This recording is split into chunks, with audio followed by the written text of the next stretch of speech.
कितना प्यारा है, ओहो कितना प्यारा है, श्रृंगार तेरी वो नजर उतार कितना प्यारा है,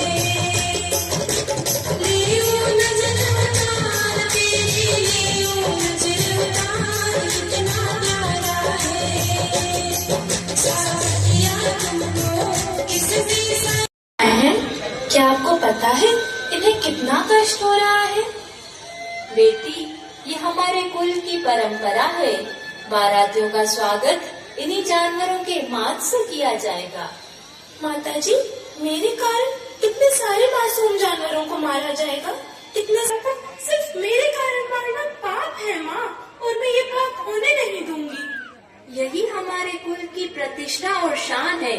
ये सब ऐसे ही चलता आ रहा है और आगे भी ऐसे ही चलता रहेगा। पर माँ। जी गुरुदेव। ये सारी व्यवस्था कौन कर रहा है? क्या तुम्हें कुछ ज्ञात है?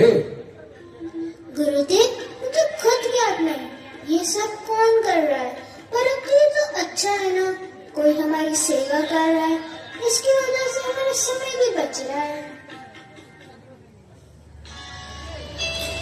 नहीं मंगल, ऐसा सोचना कदापि ठीक नहीं है। यदि हम किसी से अपनी सेवा लेते हैं तो हमारे पुण्य उनके पास चले जाते हैं, और वैसे भी जब प्रभु ने स्वस्थ शरीर दिया है तो हमें अपना